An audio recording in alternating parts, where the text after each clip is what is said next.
True paranormal experience. I'm a 16-year-old male, and I used to be a bit skeptic to all things paranormal until one weekend at an abandoned house. To give some backstory, I was with my two best friends at the time, Delaney and Julia.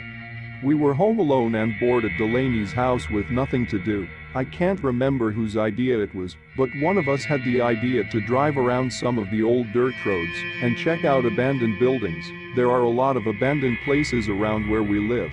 It's pretty far out in the country, surrounded by either farms or woods, so we went to the first two old tobacco houses, took a few pictures, and just sort of goofed off.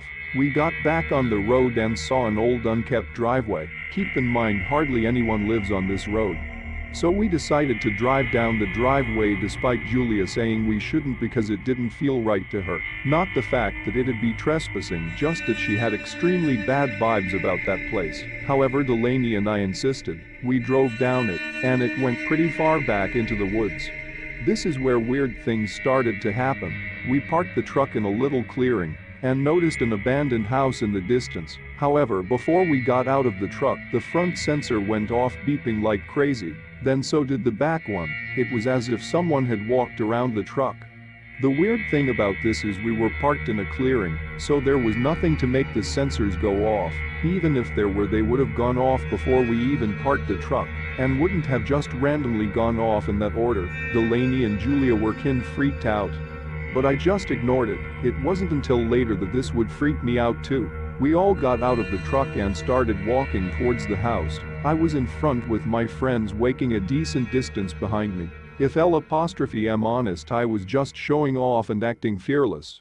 I wasn't that scared until I saw her, a woman with dingy, unkept looking hair and a colonial style dress, looking around the corner of the house. She looked at me and just put her finger up to her lips and shushed me very loudly. The feeling I had is almost indescribable.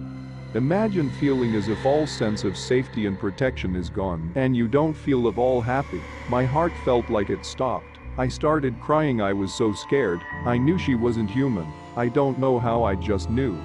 I turned around to my friends and screamed run and started sprinting back to the truck. My phone flew out of my pocket about halfway back to the truck. My friend Julia told me this had happened, and I told her leave it. Now if you know me, you'd know if I'm ditching my phone, I'm serious.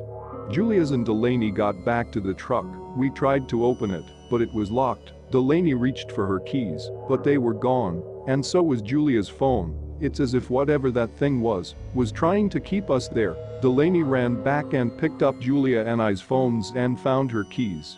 We got in the truck and floored it out of there back to Delaney's house. You might think it's just coincidental we dropped all of our things, but the thing is, our phones and Delaney's keys were all deep in our pockets, and it didn't make sense for them to just fall out on their own like that. Later at the house, we were all talking about the entire situation, and I was explaining what I had seen. My friends didn't even hear the shush, nor did they see the woman. I was afraid they didn't believe me, but Julia reassured me. The look on my face and tears were proof enough for her to run as well. We later found that there have been a few sightings of ghosts on that road by workers at Fort Pickett, a military facility nearby. Thanks for watching. If you enjoyed the video, hit that like button to support my work. And as always, enjoy the fear, my dear.